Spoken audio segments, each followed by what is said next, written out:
반갑습니다. 다이어공부방입니다. 자, 오늘은 봄이라서 그런지 분갈이 할 때 흙배합에 대해서 문의를 하시는 분들이 많아가지고, 제가 전에 분갈이 흙 만들 때 이렇게 배합 방법을 한번 설명을 해드렸는데 그걸 좀 어려워 하시는 분들이 좀 있더라고요. 뭐 7:3, 8:2 하면서 설명을 하니까 되게 이렇게 뭐 배합 방법이나 이런 거에 대해서 조금 힘들어 하시는 분들이 있어서, 오늘은 그냥 간단하게 배합할 수 있고 어떤 흙을 쓰고 어떤 게 들어가는지를 한번 설명을 한번 해드리도록 하겠습니다. 지금 여기 쭉 보시면 저희가 이제 흙 배합할 때 쓰는 것들을 이렇게 쭉 갖다 놨습니다. 제일 먼저 이제 상토예요. 상토는 기본적으로 배합이 돼 있는 거예요. 보통 보면 여기 보시면 코코피트 64%, 피트모스 15%, 질석 2.5%, 플라이트 10%, 제로라이트 8%, 비료 0.19%, 서분제 0.01% 이렇게 해가지고 만들어 놓은 거예요. 이미 이렇게 상토만 해가지고 상토라고 한 거를 이렇게 만들어 놓은 거예요. 요것만 써도 크게 문제는 없습니다. 그런데 일단 가정집에서 이제 기준으로 배합을 하면 조금 더 배수나 흙이 이렇게 딱딱해지고 이런 거를 좀 막아주기 위해서, 왜냐면 우리 수돗물에 이렇게 주게 되면 흙이 좀 딱딱해지는 경우들이 좀 많아요. 그래서 그런 거를 조금 이제 예방하는 차원에서 플라이트, 질석 이런 것들을 조금 더 혼합을 하는 거야. 그러면서 일단 조금 더 추가를 이렇게 해주는데, 요 보면은 플라이트 넣고, 그 다음에 질석, 그 다음에 이제 훈탄, 그 다음에 이제 지렁이 분변토에 지렁이 분변토 100% 짜리고, 그 다음에 이제 마사는 시슨 마사.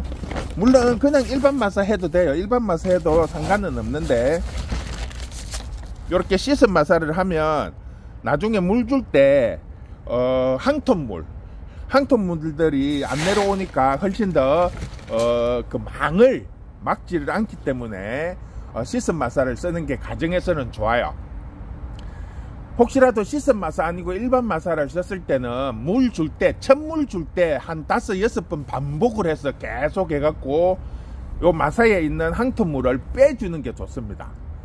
첫물 줄 때 어중간하게 주면 요 항토물이 내려가다가 망을 막아버리는 경우들이 있어요. 그래서 첫물 주실 때 5-6번 계속 반복을 해서 주고, 그래야 이 항토물이 빠져서 배수되는 구멍을 안 막습니다. 그 부분을 꼭 참고를 해주시고, 요즘 들어서 요 에스라이트, 뭐 항토볼이라고도 하고 하는데, 에스라이트 요거를 넣는 분들이 상당히 많아요.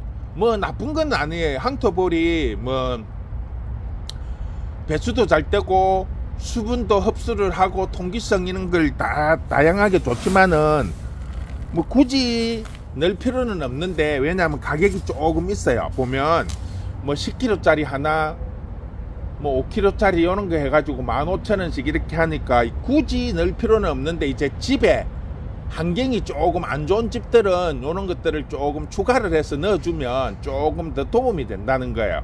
그래서 그냥 보편적으로 이렇게 하고, 그 다음에 이제 넣는 게 살균제, 살충제, 흙에 들어가는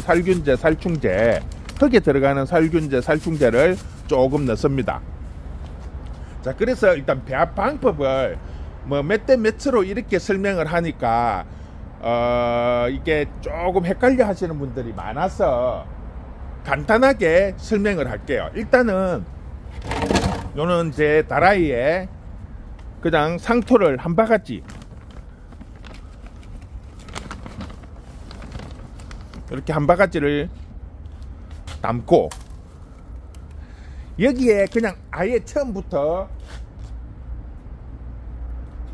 원래는 이제 상토에 마사를 혼합을 하고 질석, 훈탐, 플라이트 뭐 요런 것들을 이제 같이 추가를 하는데, 그러지 말고 상토에 플라이트 종이컵 한 컵으로 요 한 바가지에 훈탄 한 컵, 질석 한 컵,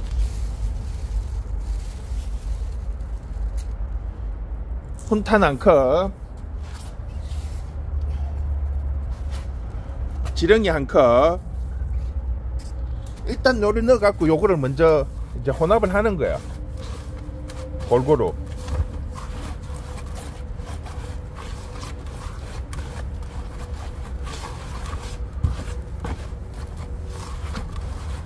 이렇게 잘 섞은 다음에 그 다음에 마사를 섞는 거예요. 마사를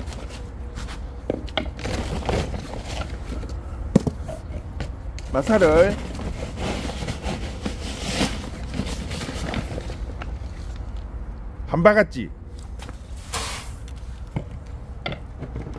자, 요렇게 해서 섞으면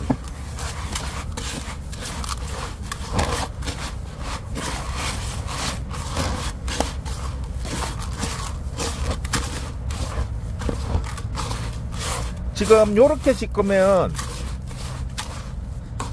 마사보다 상토의 비율이 많아요. 보면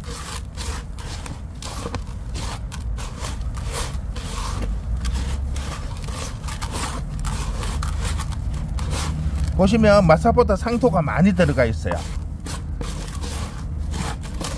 자, 요런 게 일단 조건이 좋은 집, 단독주택이나 노지에서 키운다든지 아니면 뭐 빌라 옥상이나 아니면 아파트라도 외부 거리대, 요런 외부에서 키울 수 있는, 조건 좋은 데서 키울 수 있는 데는 요 정도 비율로 상토 한 바가지, 마사 한 바가지 하고 질석, 훈탐, 플라이트, 그 다음에 거름까지 종이컵으로 한 컵씩 요렇게 배합을 하시면 됩니다.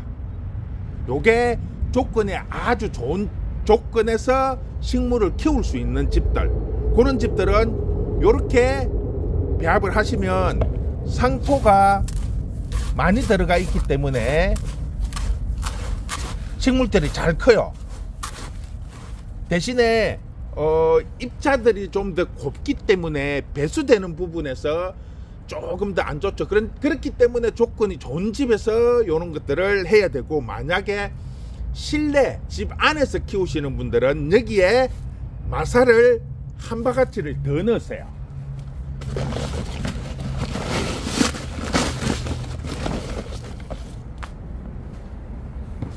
마사를 한 바가지를 더 넣으세요.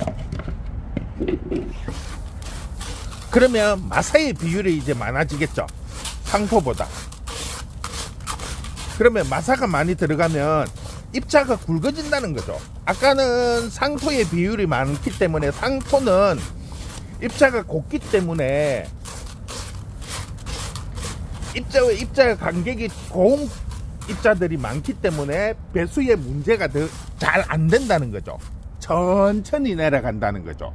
입자가 곱기 때문에 물이 서서히 빠지는 거고, 지금 마사를 한 바가지 더 넣으면, 마사는 입자가 굵기 때문에 아까보다 훨씬 더 입자가 굵죠. 훨씬 더. 그러면 입자가 굵기 때문에 입자와 입자의 간격, 틈이 많기 때문에 물의 배수가 더 빠르다는 거죠. 통기성이 더 좋아진다는 거죠. 자, 요런 거는 쉽게 말을 하면 아파트, 빌라, 단독이라도 집 안에 실내에서 키우시는 분들은 이렇게 배합을 해서 사용을 하시면 돼요.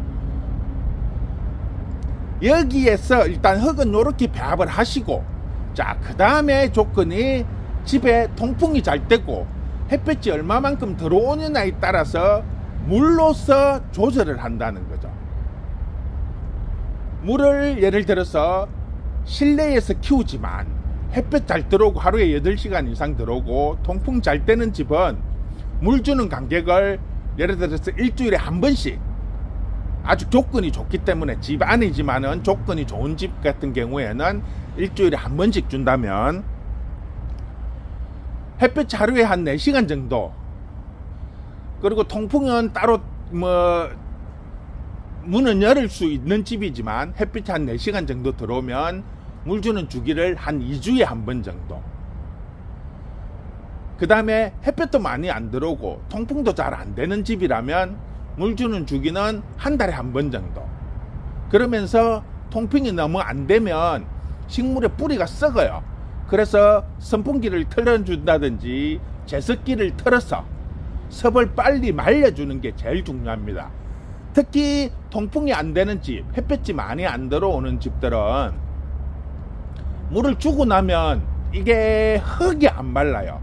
화분 속에 흙이 안 마르기 때문에 선풍기를 틀어줘 가지고 말려주든지, 아니면 그 주위에 제습기를 틀어서 가지고 화분 속에 수분을 말려주는 게 좋아요. 보통 식물 같은 경우에는 물을 주고 흙 속에 있는 수분이 한 2-3일 정도면 수분을 흡수를 해요, 식물이. 그리고 그 섭수한 수분을 잎, 줄기에서 저장을 해서 성장을 하게 됩니다. 그런데 그 뿌리 쪽에 습이 마르지 않고 계속 유지가 되면 뿌리가 녹게 되는 거예요. 그래서 병이 오게 되고 죽는 이유가 되는 겁니다. 그래서 식물을 키우실 때 통기가 가장 중요하다는 이유가 그게요. 식물은 습관적으로 물을 계속 먹어야 돼. 본능적으로 물이 있으면 계속 먹어요. 그런데 이게 흙이 안 마르고 있으면 줄기나 잎에 물을 저장을 다 했는데 더 이상 먹을 수가 없잖아요. 그러면 그 물이 고여서 썩는다는 거죠, 통풍이 안 되면. 그래서 흙이 빨리 말라야 돼요. 그래서 조건이 좋은 집 같은 경우에는 물 조절, 그 다음에 화분을 좀 크게 하더라도 크게 문제가 없어요. 그런데 조건이 안 좋은 집들은 물 조절도 하셔야 되지만 화분 사이즈를 크게 잡으면 안 됩니다. 그렇게 잡음으로 인해 가지고 물 조절하기가 더 어렵다는 거죠. 그래서 집이 햇볕도 많이 안 들어오고 통풍도 잘 안 되는 집은 식물보다 항상 화분이 조금 작게 심으세요. 그래야 물 조절이 되는 거예요. 물 조절이. 물을 많이 안 머금고 있는 거죠, 화분 속에. 그렇게 해서 물 조절을 하시는 게 선풍기를 하루 틀어주는 것보다 화분 사이즈를 줄이는 것이 훨씬 더 효과적이에요. 그렇게 해서 관리를 하시면 훨씬 더 관리하기가 쉽습니다. 그리고 아까도 말씀드렸지만 이렇게 이제 배합을 하고 나면 이걸 배합할 때 살충제, 살균제를 넣으시면 양이 너무 많아져요, 뿌렸을 때.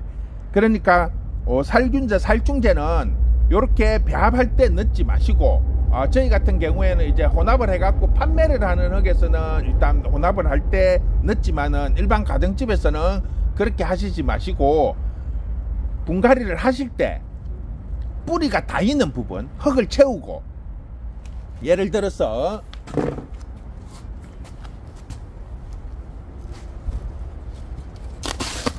이제 식물을 심기 위해서 이렇게 흙을 채우면 요 위에다가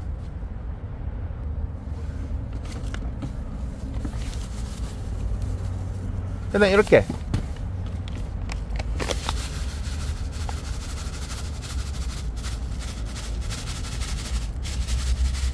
조금만 이렇게 살짝 뿌려주면 돼요. 몇 방울만. 많이 넣을 필요 없어요. 그리고 식물을 올리고 흙을 채워주면 됩니다. 흙에 이렇게 하려면 또 이게 농약 냄새가, 가정집에서는 이게 흙을 버무릴 때 넣으면 농약 냄새가 많이 난다고 하시는 분들이 상당히 있더라고요. 그래서 양 조절하기가 참 애매해요. 그래서 화분 넣을 때 그냥 이렇게 한 줌 이렇게 집어서 이렇게 넣는 정도, 이렇게 듬뿍 이렇게 집어서 넣지 마시고 손으로 그냥 살짝 이렇게 집어서 이렇게 넣는 정도, 그 정도 살짝만 뿌려주시면 돼요. 그런 다음에 식물을 올리고 흙을 채우시면 돼요. 그러니까 뿌리가 닿이는 부분에 살균제, 살충제를 뿌려주는 게 가장 효과적입니다. 흙에 배합을 해 놓으면 양 조절하기도 애매하고, 또 이걸 해놔놓으면 농약 냄새가 많이 난다고 하시는 분들이 간혹 계시더라고, 좀 예민하신 분들은. 근데 그런 부분이 있으니까 요렇게 배합을 해서 분갈이를 해서 사용을 하시면 크게 어떤 식물이라도 상관이 없습니다.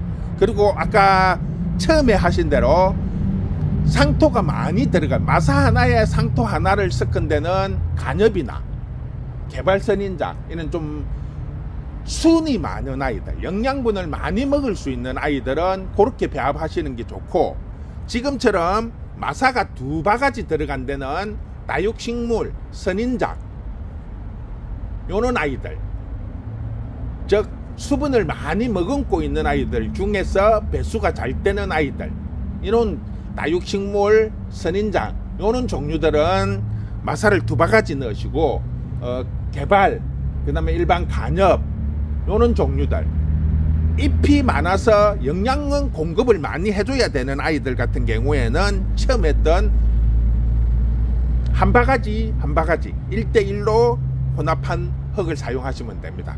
자, 오늘은 흙 배합 방법 다시 한번 설명해 드렸습니다. 오늘은 이렇게 해서 마무리 하도록 하겠습니다.